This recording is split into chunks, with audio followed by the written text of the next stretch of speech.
¿Cómo están, amigos rentemprendedores? Bienvenidos una vez más. En los 5 episodios anteriores habíamos visto el nuevo ritmo de los viajes, cómo el viajero empezó a aventurarse poco a poco fuera de sus casas, fuera de sus ciudades, fuera de sus estados, y poco a poco fueron saliendo inclusive fuera de sus países. También en el episodio número 2 vimos cómo el turismo doméstico, el turismo nacional, fue la nueva tendencia, puesto que los gobiernos seguirán con sus restricciones, con sus pasaportes digitales, con trámites, con requisitos que muchos viajeros simplemente no van a acatar y no van a poder viajar a esos destinos. También vimos en el episodio número 3 la situación de los hoteles, cómo iban a estar de vuelta con grandes ventajas, especialmente con muchas fusiones, muchos hoteles que murieron en el transcurso y otros que absorbieron esos huecos que había.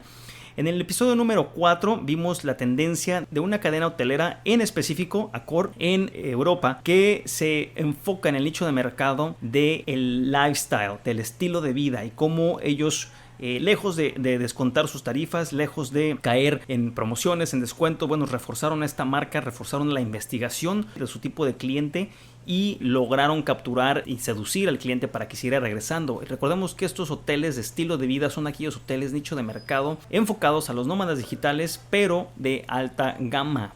También con el episodio número 5 vimos cómo el trabajo remoto dio lugar e impulsó a un nuevo tipo de viaje de negocios. Eso lo vamos a seguir viendo. Si bien ya está en marcha en este momento, lo vamos a seguir viendo en el 2025 mucho más fuerte.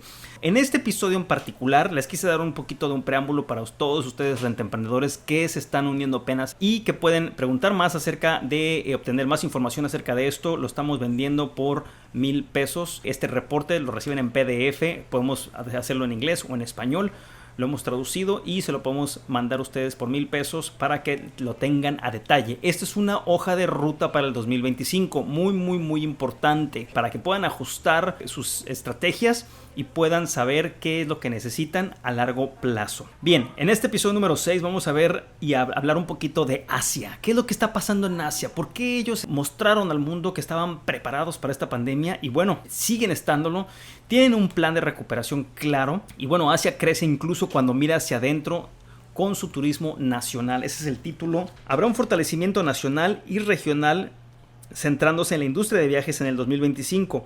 Y dado que algunos de los mercados emisores más grandes del mundo estarán en Asia, piensa en China, India e Indonesia. Vamos a seguir hablando de estos países, en especial China e India, porque el turismo va a explotar. Indonesia obviamente es tierra fértil, vamos a ver muchas compañías entrando a Indonesia, pero en particular la clase media en China y la que está creciendo en India, van a tener un poder adquisitivo increíble. Asia parece destinada a ser el principal beneficiario, pero puede la inmejorable belleza de Bryce Canyon en Utah. Recordemos que estos son cañones, los cañones en Utah son muy bellos, tienen su belleza natural y atraían a muchos asiáticos a ver este tipo de atractivos o de bellezas turísticas. O por ejemplo, el tirón de West End en Londres o la vida callejera parisina. ¿Puede esta industria turística nacional en China mantener a los asiáticos cerca de casa por mucho tiempo? Es decir, ¿por cuánto tiempo van a preferir o van a seguir viajando los asiáticos, en especial China, India e Indonesia, dentro de sus fronteras? Esa es la gran pregunta. ¿Cuánto tiempo va a durar esta tendencia? Eso es lo que estamos viendo en Asia. Estamos viendo ese tipo de nichos de mercado. Ahora vamos a hablar del factor demográfico. ¿Por qué el factor demográfico? Esto nos ayuda muchísimo a identificar tendencias y anticiparnos hacia el futuro. Recuerdo perfectamente que los estudios de mercado se hacen con una persona especialista en antropología para poder predecir esas tendencias humanas que tenemos. La demografía influye en el resurgimiento de los viajes de larga distancia desde la región. En muchas partes de Asia, la edad promedio es de 28 años, en comparación con 38 años en los Estados Unidos y más de 40 en Europa. Estos datos obviamente están disponibles, pueden ver en la página del World Economic Forum. 28 años para la edad promedio en Asia, 38 años para la edad promedio en Estados Unidos y 40 años para la edad promedio en Europa. Muchos asiáticos jóvenes y móviles y con experiencia digital adoptan fácilmente los viajes sin contacto y no temen volar después de una pandemia. Esto va a ser un efecto muy rápido porque los europeos están mucho más temerosos de subirse a un avión. Muchos americanos también, pero los primeros que van a estar viajando van a ser los jóvenes. Si bien Asia tiene mucho que ofrecer, ciudades cosmopolitas como Nueva York o París no han perdido su brillo. Recuerden que mucha gente que no ha tenido la oportunidad de viajar al extranjero siempre trata de ir a estas ciudades capitales, París, Londres, Nueva York, por el simple hecho de ser muy atractivas, por ser clásicas. Normalmente al viajero joven es lo que más le atrae como principio. Los asiáticos, ya sean chinos o singapurenses, valoran la novedad de visitar nuevos destinos, ya sea Arabia Saudita o Brasil, más que lugares familiares de vacaciones en la región. Recuerda hace casi 5 años las cifras sensacionales que surgieron de la Semana Dorada del Día Nacional de China en octubre del 2020. Rompieron récord, estaban muy anticipados. De hecho, este tema de la pandemia ya se sabía desde noviembre 2019 y se presume que parte de esta propagación que se dio de China fue precisamente por este Día Nacional donde millones y millones de chinos salieron al extranjero. Los miembros de las generaciones posteriores a la década de 1990 y posteriores a las del 2000 representaron más del 60% de los viajeros según Trip.group. Organizaciones de marketing de destinos desde Brand USA hasta Suiza Tourism y Turismo de Abu Dhabi han captado nuevas formas de inspirar a los viajeros durante el COVID-19 y ahora son más ingeniosos ya que utilizan imágenes generadas por computadora, la realidad aumentada de cómo está jugando cada vez un papel en la industria de la hospitalidad o de la industria en la que estamos nosotros turística y cómo dan una experiencia al huésped o al usuario mucho más intensa. Y otras tácticas de marketing que se dirigen a los viajeros asiáticos más jóvenes y expertos en tecnología. Recuerden que el viajero nuevo, el que surge de la pandemia, va a ser un viajero nativo de la tecnología. Y no nada más eso, sino que gran parte de los cambios que están sucediendo o que ya sucedieron y se pusieron en marcha y vamos a empezar a verlos, pues van a ser precisamente para este tipo de viajero. Y por último, en ocasiones es la geopolítica. En Asia-Pacífico, la que inclina la balanza hacia Occidente. Antes del COVID-19, China usaba su gigantesco mercado de viajes al exterior, es decir, todos aquellos chinos que salían de viaje, como una tarjeta para fortalecer sus posiciones políticas, ya sea con Corea del Sur o Palau, entre otros. Es decir, China podía restringir la entrada o las salidas, mejor dicho, podía restringir las salidas a Seúl o a cualquier otro país con el que tuviera un conflicto. Esa es su manera de chantajear. Esa es la manera de imponer un bloqueo a algún país enemigo, algún país que no tiene una agenda similar con la de China. En 2025 algunos gobiernos asiáticos se han sentido cómodos imponiendo restricciones de viajes y no siempre se basan en necesidades de salud y seguridad. Entonces, ¿qué nos dice esto? Vamos a seguir viendo un mundo polarizado, un mundo, no quiero decir racista, pero al final del día sí va a ser así, en el cual vamos a tener restricciones de país a país. Esto va a seguir sucediendo. Un país va a prohibir la entrada de otro país y así sucesivamente. Especialmente los países que pueden estar en conflicto bélico, porque pues es la forma de chantajear, es la forma de castigar, es la forma de causar estragos en la economía del enemigo. Las líneas aéreas y los operadores turísticos piensan en el mercado nacional. Ojo aquí. Las aerolíneas de bajo costo de Asia lucen su insignia de agilidad con más seriedad que nunca, lanzando servicios y agregando frecuencias de viajes, lo que lleva a los asiáticos a redescubrir destinos locales y países más cercanos a casa, donde pueden pasar tiempo con amigos y familiares. Hasta cierto punto, los viajeros valoran la familiaridad sobre la novedad. Además, la mayoría de los países asiáticos, habiendo aprendido los peligros de depender demasiado de la demanda extranjera, continúan exhortando las virtudes de las vacaciones en casa o cerca de casa y ayudando a crecer a las empresas locales. Por eso viene mucho el tema de compra local, consume local a nivel mundial. No es un tema de México, no es un tema de Estados Unidos, no es un tema de Europa, es mundial. Los gobiernos continúan incentivando a los viajeros nacionales con cupones, con descuentos, con beneficios.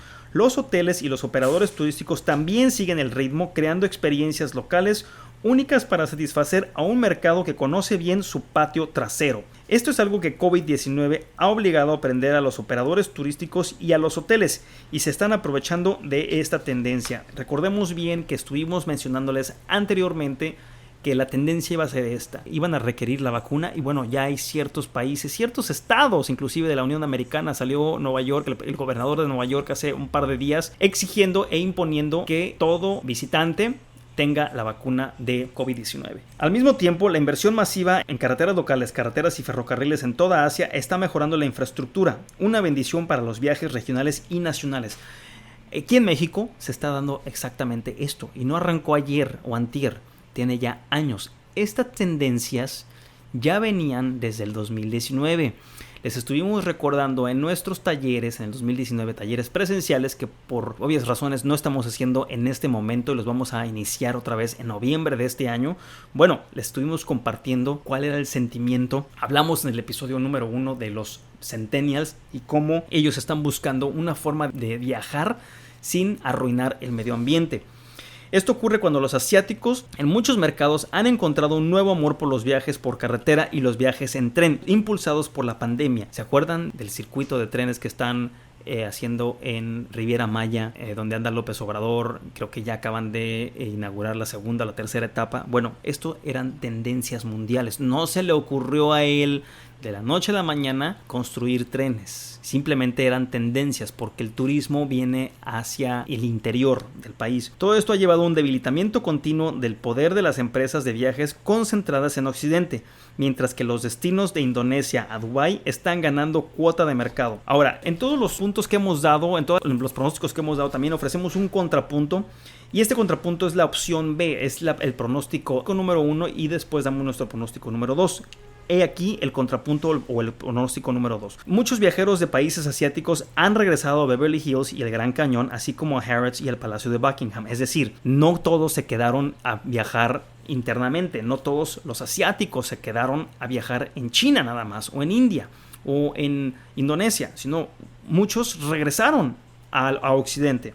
Ningún otro continente tuvo más países imponiendo encierros, uso de máscaras y distanciamiento social que Asia inmediatamente después de la pandemia, pero este aislamiento creó una sensación de encarcelamiento psicológico y con él el más profundo anhelo de espacio, es decir, los exteriores, la naturaleza y el aire fresco. Pero China e India, los dos países más poblados de Asia, también son los más contaminados. Mientras que la rápida urbanización en la región genera un tráfico excesivo y una sensación de hacinamiento, especialmente en ciudades sobrecargadas. Ellos van a buscar salir, van a buscar escaparse. La contaminación y la congestión fueron factores que llevaron a países europeos como Suiza, Suecia, Finlandia y los Países Bajos a convertirse en las naciones de más rápido crecimiento para los viajeros chinos prepandémicos. Después de la pandemia, el anhelo de espacio solo se ha intensificado. Este deseo de escaparse, este deseo de ir más allá de sus propias fronteras. Entonces, los atributos que hicieron de Europa el segundo destino más grande para los turistas chinos después de Asia antes de la pandemia, debido al aire libre, la naturaleza, el aire fresco, la cultura e incluso las compras, han hecho que el continente sea más atractivo después del COVID-19 a medida que los asiáticos satisfacen sus apetitos de frescura, espacio, diferentes culturas y nuevas aventuras por todo el mundo. Mirando hacia atrás desde nuestro objetivo en el 2025, podemos decir que las tendencias que Booking.com sacó en el 2019 tenía razón en su informe de octubre del 2020 sobre el futuro de los viajes, cuando predijo que los viajeros no descartarían su amor por las escapadas de larga distancia. Su encuesta encontró que el 21% de los encuestados tienen la intención de viajar al otro lado del mundo para fines del 2021, en comparación con solo 6% para finales del 2020. Ese sentimiento tuvo un rebote muy importante. Y aquí viene la gráfica que les quería platicar. Estamos en el 2025, recuerden que este es un ejercicio en el cual nos estamos levantando en el 2025 y estamos viendo a nuestro alrededor. Y de todo lo que se habla en Asia seguirá siendo la potencia de los viajes. No solo se ha hecho realidad, sino que ha superado las expectativas. Recordemos que esto se viene hablando desde hace años, que Asia será una potencia económica y también de viajes. Asia Pacífico y Medio Oriente, las regiones turísticas que generaron el mayor crecimiento de llegadas en 2019 y recibieron, 364 millones y 364 millones en Asia Pacífico y 64 millones de visitantes en Medio Oriente, respectivamente. Están en camino de superar esos niveles para el 2025. Entonces, estamos esperando que para el 2025 vamos a regresar a niveles prepandémicos una vez más a nivel mundial.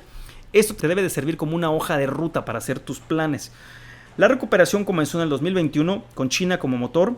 El feriado del Año Nuevo Lunar de ese año resultó ser una semana dorada para los chinos continentales que viajaban al extranjero.